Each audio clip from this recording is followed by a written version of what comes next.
안녕하세요. 모닝쇼 김은별입니다. 네, 간밤 뉴욕 증시, 우리 증시 하루 쉬어가는 동안 일단은 혼조세로 거래를 마쳤는데요. 휴일 동안 중요했던 점은 바로 FOMC 회의였습니다. 여기에 대한 내용들이 주 후반 그리고 5월 달에 대한 이 금리 향방을 어느 정도 조절할 수 있을 것이다라는 기대감들이 있었는데요. 일단 파월 회장의 멘트를 살펴보시면 예상과 크게 빗나가지는 않았습니다. 결국에 지금 연준에서는 금리 인하에 대한 지연을 시사하고 있는 분위기를 그대로 드러내기도 했었는데요. 하지만 그 추가적인 발언이 없었다는 점에서 생각보다는 비둘기파적인 발언이 나왔다라고 시장에서는 해석하면서 장중에 다시 한번 상승세를 기록하기도 했습니다. 하지만 그동안 좀 많이 올라왔던 기술주들 역시나 부담을 느끼고 있는 것인지 다시 한번 하락으로 전환하는 몇 가지 종목들, 그리고 예상보다 높았던 실적에 대한 실망감 때문에 다시 한번 기술주들의 하락이 시장을 끌어내리는 모습들도 있었는데요. 이제 국내 증시 역시나 목요일부터 다시 한번 5월의 첫 거래일을 맞게 되는 만큼 이 주 후반의 대응 전략들이 이제는 대응 차원에서 상당히 중요할 것 같습니다. 그렇다면 오늘 국내 증시는 어떻게 또 힌트를 얻어가 봐야 될지 모닝쇼에서 관련 전략들 전해드리겠습니다. 먼저 간밤에 있었던 소식들 함께 보시죠. 네, 첫 번째로는 역시나 FOMC와 관련된 내용들 보실 텐데요. 이번에 제롬 파월 미국 연준 의장이 인플레이션이 목표치인 2%를 향해서 둔화하고 있다는 확신이 부족하다라고 이야기를 꺼냈습니다. 네, FOMC 정례회의에서 기준금리를 6회 연속 동결을 했고요. 이어진 기자회견 내용들을 보시면 인플레이션 둔화에 대한 더 큰 자신감을 얻는 것은 예상보다 조금 더 오랜 시간이 걸릴 수 있다라고 봤습니다. 그러면서 우리는 적절한 기간 동안 현재의 연방기금 금리를 유지할 준비가 돼 있다고 이야기를 했는데요. 그리고 파월 의장은 이제 앞으로 있을 6월 FOMC에서도 금리를 낮출 가능성은 상당히 낮다라고 봤습니다.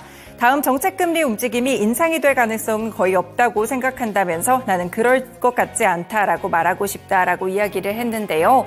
파월 의장이 이 같은 발언을 내놓자 뉴욕 증시는 급하게 상승세로 전환이 되면서 가파르게 상승폭을 높이는가 했습니다. 이후에 기술주들 향방에 의해서 시장에 다시 한번 약간의 하방 압력을 받기는 했지만 파월 의장의 발언만 놓고 보셨을 때는 생각보다 비둘기파적이었다라는 해석들이 나오고 있는데요.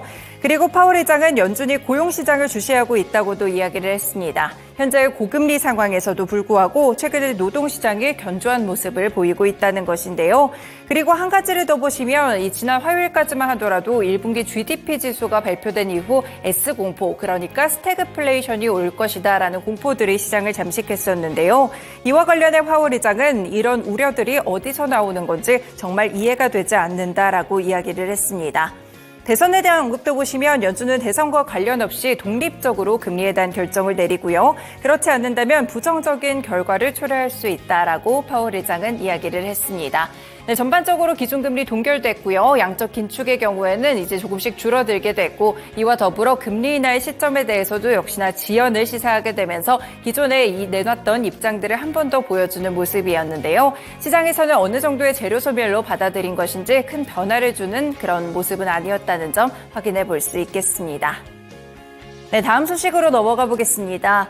이 빅테크 7, 이 매그니피센트 7 종목들의 실적이 하나씩 발표되고 있는 가운데 아마존의 실적도 휴일 중에 발표가 됐는데요. 이번에 아마존은 광고와 클라우드 성장에 힘입어서 예상보다 좋았던 1분기 실적을 발표하게 됐습니다. 아마존은 1분기 주당 0.98달러의 순이익을 기록했고 매출액은 1,433억 달러였는데요. 모두 다 컨센서스를 상회했던 호실적이다라고 볼 수가 있겠습니다.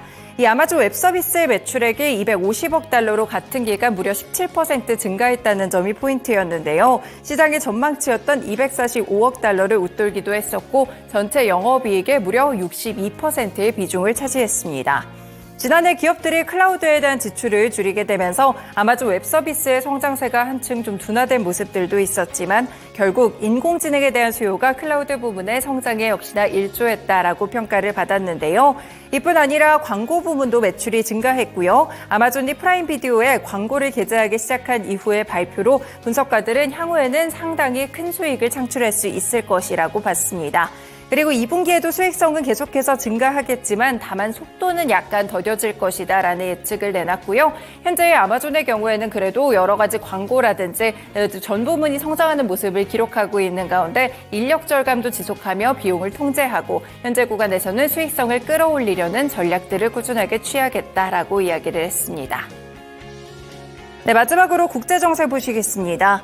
미국과 이스라엘 정부가 가자 지구의 최남단 지역인 라파 지역을 두고 지상전을 놓고 다시 한번 입장차만 확인을 했습니다.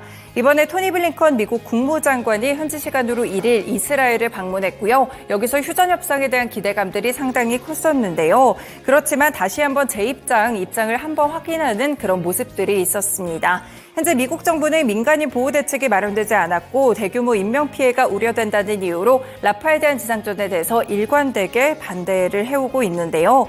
이어서 네타냐후 총리는 블링컨 장관에게 우리는 휴전 합의에도 관심이 있지만 하마스를 소탕하겠다는 목표에는 변함이 없다라면서 라파 침공을 강행하겠다는 뜻을 전했다라고 전해지고 있습니다. 지금 라파에 대한 지상전이 가까워지기는 했지만 이날도 미국과 이스라엘 정부가 합의점을 찾지 못했다는 점에서 지정학적 리스크가 끝나지 않고 여전히 시장에서 불거질 수 있다는 점 확인해 볼 수 있겠습니다. 네, 이렇게 간밤에 있었던 소식들 함께 전해드렸는데요. 다음으로는 시장 마감 상황도 자세하게 들어보겠습니다.